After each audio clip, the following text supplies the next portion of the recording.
Assalamualaikum warahmatullahi wabarakatuh. Teman-teman, kita bertemu kembali dalam mata kuliah PPE. Kali ini kita akan membahas materi terakhir yang dikaji dalam mata kuliah PPE, yaitu CSR atau Corporate Social Responsibility. Nah, teman-teman pernah mendengar istilah ini, CSR? CSR memang istilah yang dikenal baru dalam 15 atau 20 tahun ke belakang. Jadi topik yang baru muncul sebagai konsekuensi dari lahirnya banyak bisnis dan perusahaan. Nah, sesuai dengan istilahnya, Corporate Social Responsibility atau tanggung jawab sosial perusahaan, materi ini atau ide ini terkait dengan apakah sebetulnya perusahaan memang punya tanggung jawab secara moral kepada masyarakat? Karena kita bahas dulu ya di awal bahwa perusahaan itu dasarnya adalah untuk bisnis. Dan untuk kepentingan bisnis tentu yang menjadi tujuan dari perusahaan adalah mendapatkan untung. Nah, apakah dalam proses perusahaan ingin mendapatkan keuntungan, dia punya tanggung jawab moral kepada masyarakat? Pertanyaan itu kemudian melahirkan ide tentang CSR ini, atau Corporate Social Responsibility. Tetapi tentu saja pembicaraan ini tidak akan selesai. Dia masih bergulir terus didiskusikan. Pertanyaan-pertanyaannya kemudian adalah, apakah betul perusahaan memang memiliki tanggung jawab sosial dan moral kepada masyarakat? Lalu, jika perusahaan disebutkan memiliki tanggung jawab sosial dan moral kepada masyarakat, sejauh mana tanggung jawab itu harus dipenuhi? Nah, jadi, pertanyaan-pertanyaan itulah yang kemudian melahirkan konsep-konsep CSR ini dalam perusahaan. Misalnya, jika kita bahas lagi tentang etika profesi dan etika bisnis. Betul bahwa ketika kita melakukan sesuatu, ada aturan yang mengaturnya, termasuk dalam berbisnis. Sehingga, pertanyaannya lagi yang muncul adalah, etika seperti apa yang bisa mengatur CSR? Atau sejauh mana pelaku bisnis itu harus bertanggung jawab secara moral dan sosial kepada masyarakat. Nah, pertanyaan-pertanyaan inilah yang berkembang terus-menerus sampai sekarang dan masih terus dibangun konsep-konsep tentang Corporate Social Responsibility ini. Jadi bagaimana perusahaan harus mengimplementasikan prinsip moralnya misalnya dalam perusahaannya. Dan juga bagaimana perusahaan harus bisa memberi manfaat kepada masyarakat, sejauh mana, caranya seperti apa, dan seterusnya. Nah, kemudian lama-kelamaan ide-ide tentang CSR ini dimanfaatkan oleh pemerintah untuk membantu program-program pemerintah yang membutuhkan dana besar, tetapi tidak tercover dalam anggaran belanja misalnya. Juga kepada perusahaan yang mereka memiliki program-program CSR, mereka akan dapat konsekuensi dengan misalnya pengurangan pajak. Jadi, dengan adanya konsep CSR ini, perusahaan nanti bisa berkontribusi kepada masyarakat dengan membantu negara, dan negara membantu perusahaan untuk mengurangi tagihan pajaknya ketika mereka memiliki program CSR. Barangkali teman-teman pernah menjadi panitia suatu kegiatan.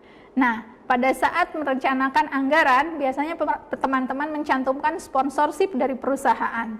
Dan perusahaan yang ikut memberi sponsor dalam kegiatan kita, itu disebut perusahaannya sudah melakukan CSR. Dengan menjadi sponsor dalam satu kegiatan sosial, maka tagihan pajak dari perusahaan itu bisa dikurangi. Itulah dasar dari konsep CSR. Nah, tetapi sebelum kita membicarakan CSR secara mendalam, maka kita harus mulai dulu dari mengenal apa itu perusahaan. Mengapa perusahaan harus punya CSR dan seterusnya. Ya, jadi kita bahas dulu apa itu perusahaan. Jadi, perusahaan adalah sebuah badan hukum. Perusahaan akan bisa berdiri jika dia punya legalitas dan disahkan secara hukum. Sehingga dengan adanya legalitas dan pengesahan secara hukum, maka keberadaan perusahaan itu akan dijamin oleh negara. Sehingga apapun yang terjadi pada perusahaan, maka negara akan ikut melindunginya. Nah, ada konsekuensinya ketika perusahaan memiliki badan hukum, ketika perusahaan adalah sebuah produk hukum, maka perusahaan memiliki hak-hak legal tertentu sebagaimana juga manusia. Jadi perusahaan punya hak-hak yang sifatnya pribadi, misalnya hak atas paten atau hak atas merek tertentu. Yang ketika hak ini dilanggar oleh orang lain, maka perusahaan akan bisa mendapat perlindungan dari negara. Selain memiliki hak, perusahaan juga karena dia punya legalitas, maka dia juga punya kewajiban legal. Dalam hal ini misalnya perusahaan harus menghormati hak legal perusahaan lain, yaitu dia tidak boleh merampas hak perusahaan lain. Lalu dengan kondisi ini maka kita bisa lihat sebetulnya perusahaan itu kurang lebih sama dengan manusia.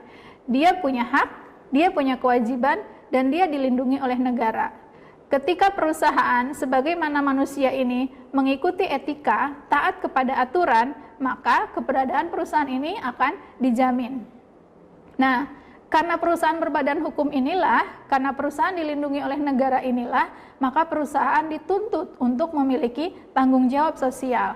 Dalam hal ini CSR tadi, ya. Nah, kemudian setelah kita paham apa itu perusahaan, kita juga perlu paham apa itu status perusahaan, supaya kita paham mengapa kemudian ide CSR menjadi muncul. De George membagi status perusahaan ke dalam dua aspek atau dua kualifikasi. Pertama, perusahaan sebagai legal creator. Dalam hal ini, perusahaan sepenuhnya adalah produk hukum. Perusahaan ada karena disahkan oleh hukum, disetujui oleh negara. Dan karena itu, ketika perusahaan berdasarkan kepada hukum, punya landasan hukum, artinya perusahaan diciptakan oleh negara dan perusahaan tidak mungkin ada tanpa negara. Nah, dengan adanya kondisi ini, maka negara dan hukum itu mengatur perusahaan. Ya, dan kita tahu negara dan hukum itu adalah ciptaan masyarakat. Maka artinya secara tidak langsung perusahaan juga adalah ciptaan masyarakat. Dan ketika perusahaan ini tidak lagi bermanfaat kepada masyarakat, maka masyarakat boleh meniadakannya, tentu saja melalui prosedur dan proses yang legal juga.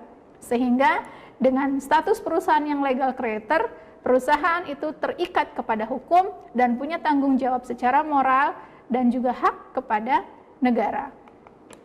Yang kedua, status perusahaan sebagai legal recognition. Dalam hal ini, definisinya adalah perusahaan sebagai suatu usaha bebas dan produktif. Jadi kalau legal recognition artinya tujuan perusahaan lebih kepada bisnis dan menghasilkan sesuatu. Nah, dalam status perusahaan sebagai legal recognition, perusahaan dibentuk oleh orang atau kelompok orang untuk melakukan kegiatan tertentu dengan cara-cara tertentu secara bebas tentu saja, dan tujuannya untuk kepentingan orang-orang yang membangun perusahaan ini. Sehingga ketika perusahaan menjadi legal recognition, maka perusahaan menetapkan sendiri tujuannya dan beroperasi sedemikian rupa untuk mencapai tujuan tersebut. Dan ketika perusahaan dibentuk untuk mencapai kepentingan para pendirinya, sedangkan melayani masyarakat adalah bukan tujuan utama, maka keberadaan perusahaan itu akan tergantung pada bagaimana tujuan dari para pendirinya ini bisa dipenuhi atau tidak. Tetapi sekali lagi, dengan status perusahaan yang pertama sebagai legal creator, perusahaan diikat oleh undang-undang, maka para pendiri perusahaan ini pada saat mereka ingin menentukan tujuan dan mencapai tujuannya, mereka tetap harus terikat, bergantung, dan diatur oleh undang-undang yang diterapkan oleh negara. Nah, dengan dua status perusahaan ini, perusahaan sebagai legal creator dan perusahaan sebagai legal recognition, maka akhirnya melahirkan konsekuensi yang tadi kita bahas di awal, CSR. Perusahaan berbadan hukum, perusahaan diatur oleh negara, dan perusahaan bertujuan mencari untung para pendirinya. Tetapi dalam proses itu dia tidak boleh melawan hukum. Sehingga kemudian lahirlah konsep CSR. Setelah perusahaan mendapatkan kewajibannya, perusahaan juga harus memenuhi haknya. Setelah dia mendapatkan haknya, perusahaan juga harus memenuhi kewajibannya. Dalam hal ini, kewajiban untuk memberi manfaat dan keuntungan kepada masyarakat. Sehingga yang pertama, yang menjadi dasar mengapa perusahaan harus memiliki CSR adalah pertama, perusahaan dan seluruh karyawan itu merupakan bagian integral dari masyarakat.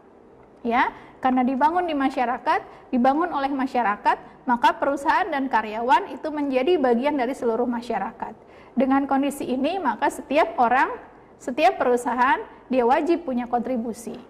Yang kedua alasan mengapa perusahaan memiliki CSR adalah perusahaan telah diuntungkan dengan bisnisnya. Ketika mereka misalnya perusahaan yang mengelola sumber daya alam, mereka mendapat untung dari pengelolaan sumber daya alam itu. Maka konsekuensinya dia harus juga membagikan keuntungannya ini supaya bisa dirasakan oleh masyarakat. Maka dibentuklah program CSR. Yang ketiga, mengapa perusahaan perlu memiliki CSR? Karena CSR merupakan komitmen moral bagi perusahaan untuk melakukan kegiatan bisnis yang tidak merugikan masyarakat. Ingat tadi, perusahaan diikat oleh hukum, sehingga mereka harus taat kepada hukum dan tidak boleh melanggar aturan negara. Nah, sehingga dengan adanya CSR dianggap perusahaan itu memiliki komitmen moral untuk membantu masyarakat.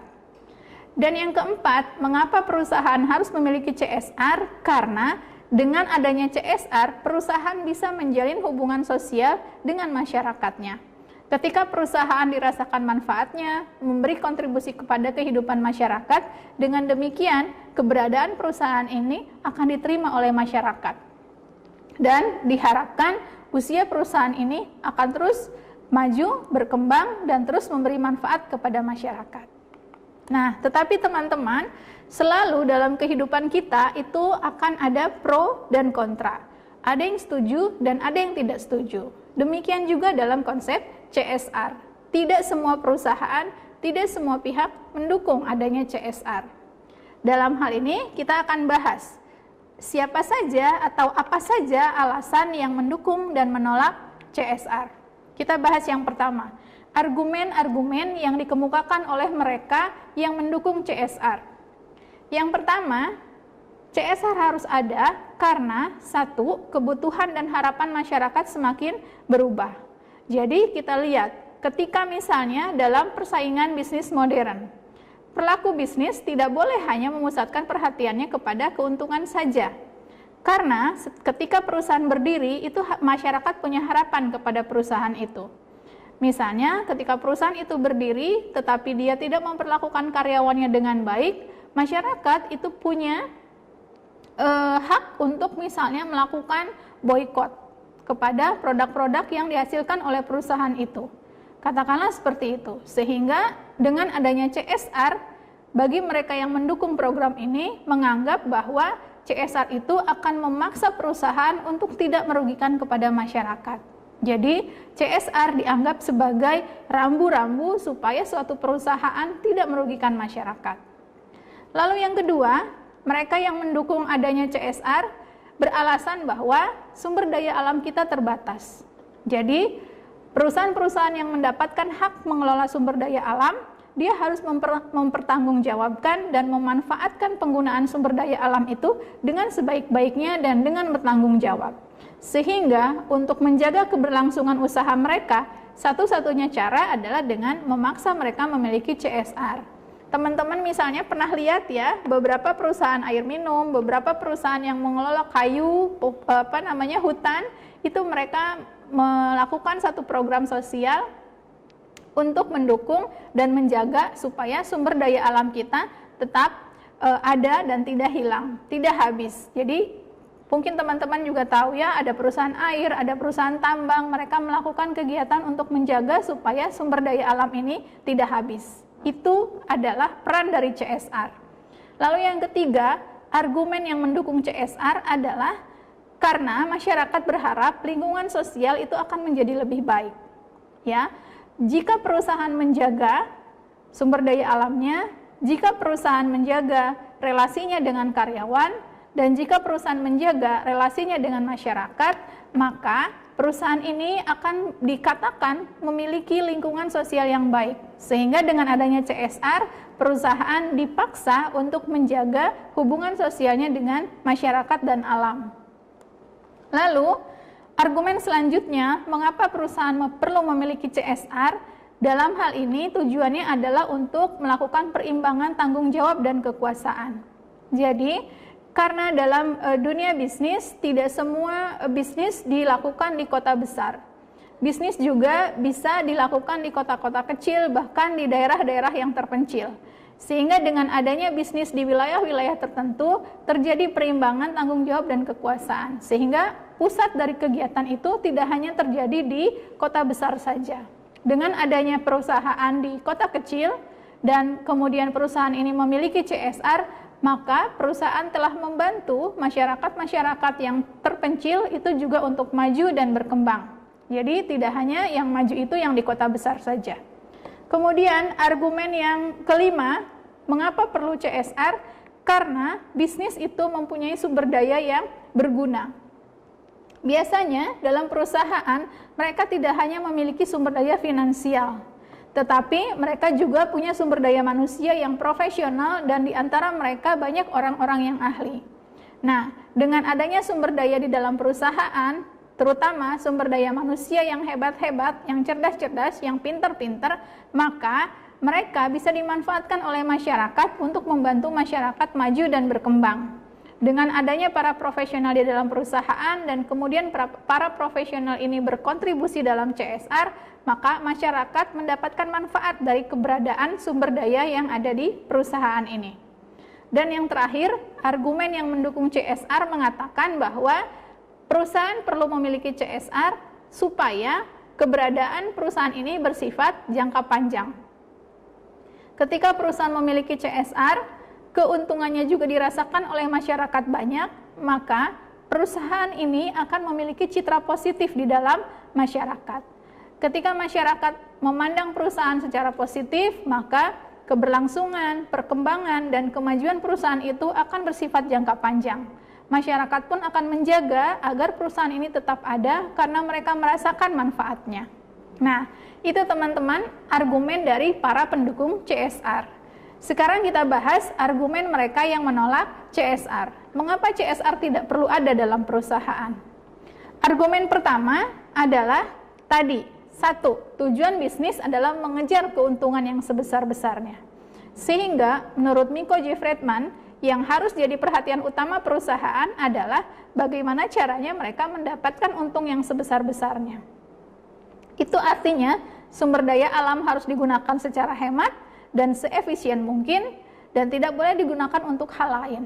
Nah, dengan adanya CSR, menurut mereka keuntungan perusahaan menjadi sedikit karena ada yang dialokasikan untuk tanggung jawab sosial kepada masyarakat. Itu argumen yang pertama. Yang kedua, mereka yang menolak CSR mengatakan bahwa tujuan-tujuan yang terbagi dalam CSR dan harapan-harapan yang terbagi dalam CSR justru akan membuat perusahaan menjadi tidak fokus. Sehingga menurut mereka, keberadaan CSR akan menimbulkan minat dan perhatian yang terbagi di dalam perusahaan. Bukan hanya melulu tentang bisnis, tetapi juga harus berpikir tentang sosial, tentang kemasyarakatan. Menurut mereka, hal ini tidak baik bagi perusahaan karena akan membangun citra yang buruk justru sehingga perusahaan tidak terkelola dengan baik. Yang ketiga, menurut mereka yang menolak keberadaan CSR adalah adanya biaya keterlibatan sosial. Menurut mereka, CSR itu akan memberatkan masyarakat justru. Jadi misalnya begini, satu perusahaan membuat produk tertentu. Nah, produk itu misalnya sebetulnya harganya hanya sekian rupiah. Tetapi dengan dimasukkannya program CSR, yang sekian rupiah itu bisa menjadi naik karena ada alokasi dana untuk CSR, sehingga justru membuat satu produk menjadi mahal. Itu pandangan mereka. Jadi kalau misalnya mereka menghasilkan satu katakanlah makanan misalnya, harganya harusnya dihitung hanya harga produksi saja.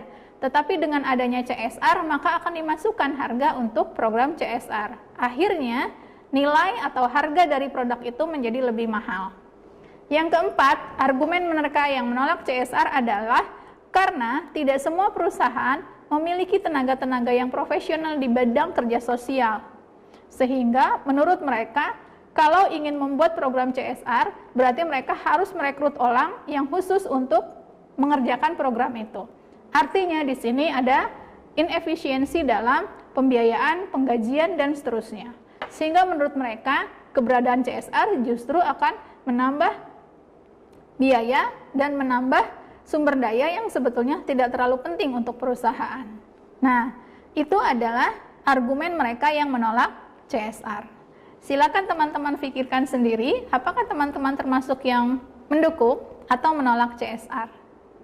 Baik, untuk mata kuliah kali ini mengenai Corporate Social Responsibility atau tanggung jawab perusahaan atau CSR, kita tutup sampai di sini. Mudah-mudahan teman-teman bisa paham, dan dengan berakhirnya materi CSR ini, perkuliahan kita dalam mata kuliah pendidikan dan etika profesi sudah selesai. Mudah-mudahan seluruh materi yang teman-teman pelajari bisa dipahami dengan baik dan bisa diaplikasikan nanti pada saat teman-teman sudah bekerja menjadi profesional ataupun menjadi entrepreneur. Terima kasih. Saya tutup pertemuan kali ini. Mudah-mudahan bermanfaat. Assalamualaikum warahmatullahi wabarakatuh.